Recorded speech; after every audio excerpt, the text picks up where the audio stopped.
বিকেল 4:30। রিমা হালকা নীল ও সাদা শাড়ি পরে নিজেকে সাজিয়ে তুলেছে।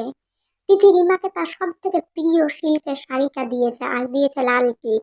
রিমা সেই শাড়ি পরেছে, এলোমেলো ভাবে একটা ছোট আলগা খোপা করেছে।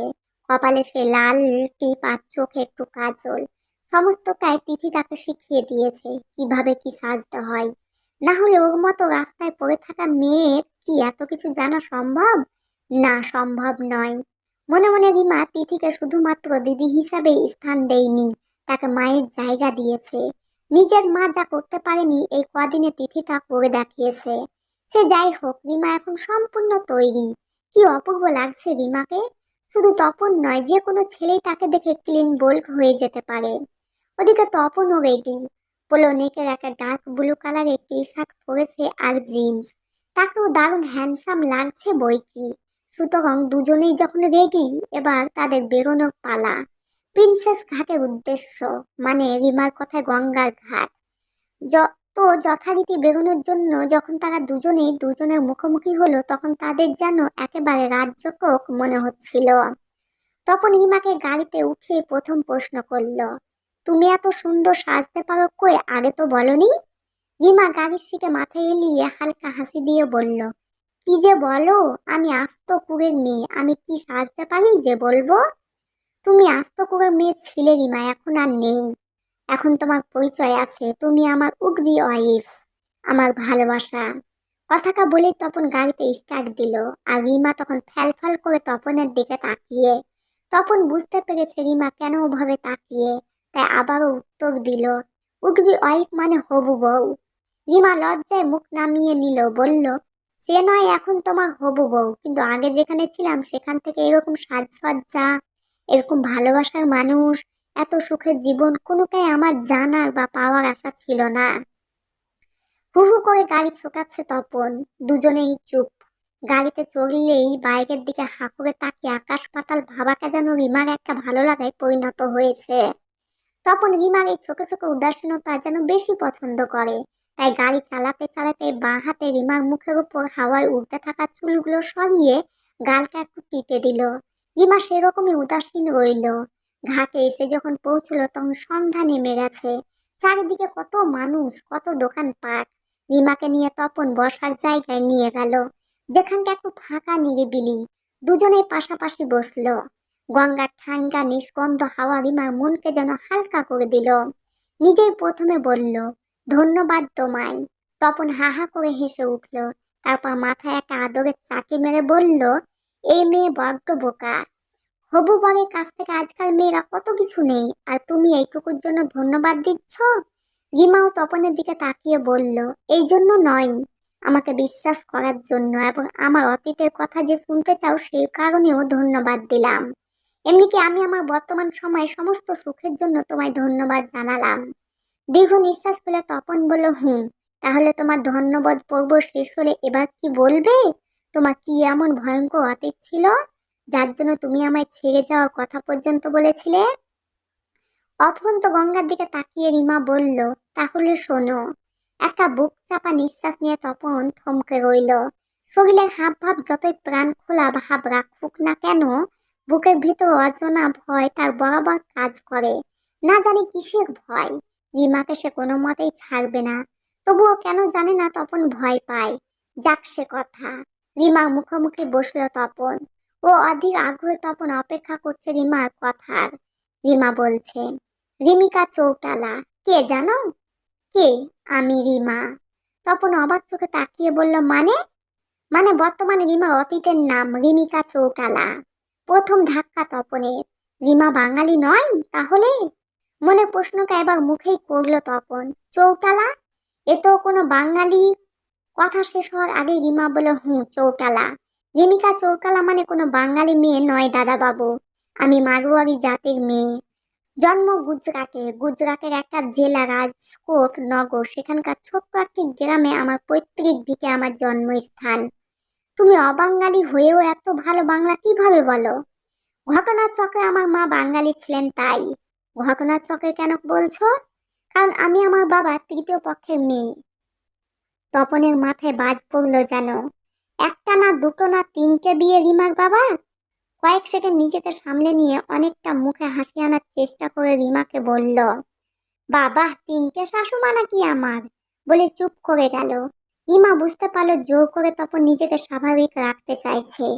রিমা হাত কসলাতে কসলাতে অন্যদিকে তাকিয়ে বলল, জোর করে কি আর ঠাট্টা করা যায় দাদা বাবু? মুখের হাসিটাও যে জোর করে আনা যায়? সবে শুরুটা শুনে এত অবাক হচ্ছ? তাহলে বাকিটা থাক দাদা বাবু, আপনি সহ্য করতে পারবেন না আমায় বরং, বলে রিমা চুপ করলো।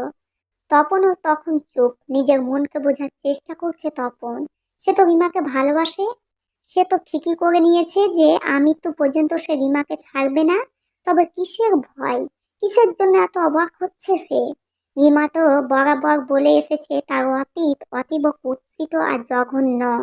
তখনও তো তপন বারবার তাকে আশ্বাস দিয়েছে যে যাই ঘটে গিয়ে থাকুক, যা বর্তমানেও যাই ঘটুক, তবুও সে রিমার হাত ছাড়বে না। তাহলে এত কেন, কেন?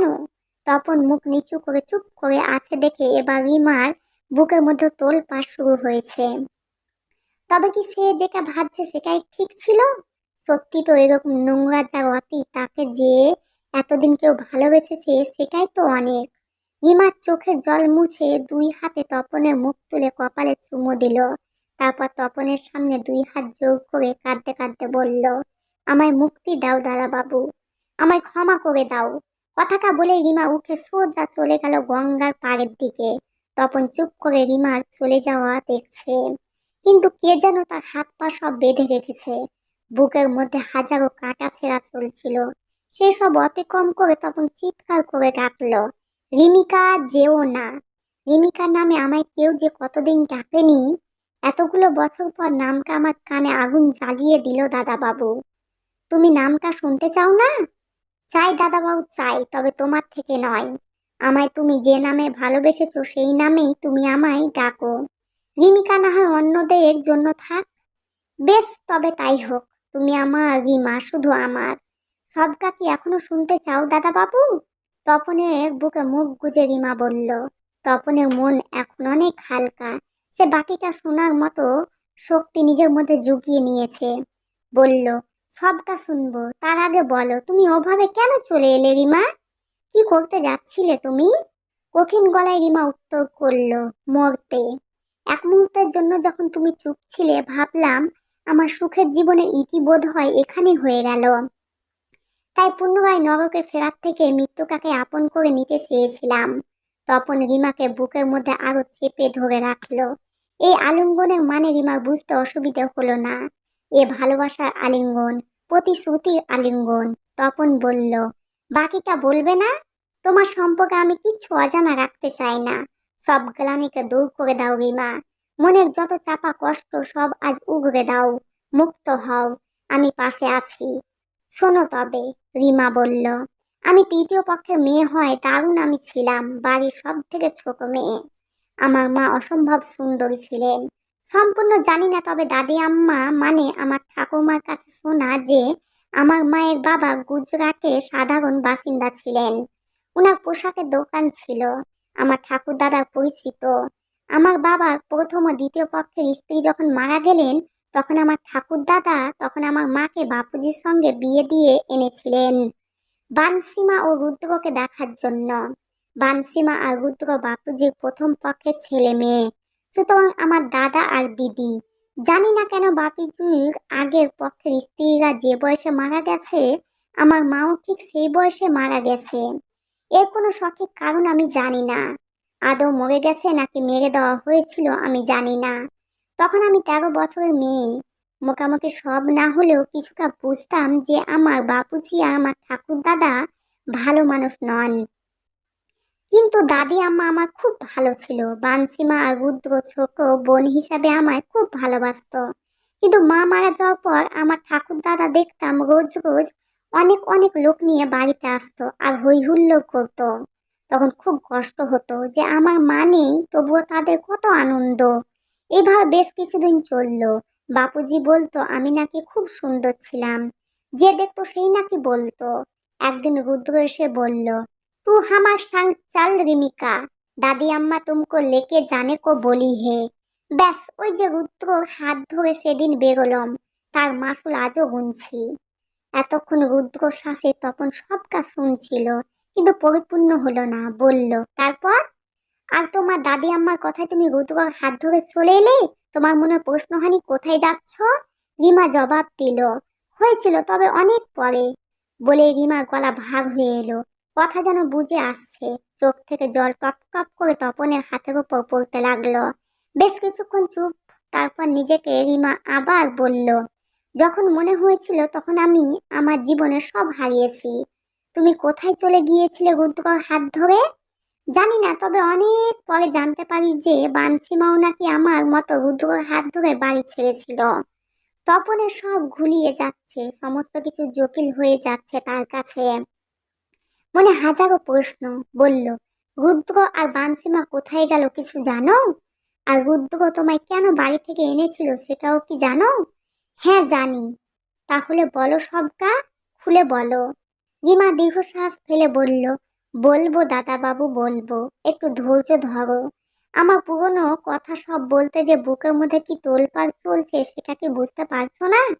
তপন রিমার চোখের জল মুছিয়ে বুকের উপর হাত রেখে বলল, বেশ, তুমি ধীরে ধীরে বলো, সারা রাত এখনো আছে, আমি তোমার আর কষ্ট পেতে দেব না। ভুল করতে ক্ষমার চোখে দেখবেন। ভালো লাগলে লাইক করবেন, আর যারা নতুন হয়ে আমার গল্পগুলো দেখছেন এবং শুনছেন তারা প্লিজ আমার চ্যানেলটিকে সাবস্ক্রাইব করে নেবেন।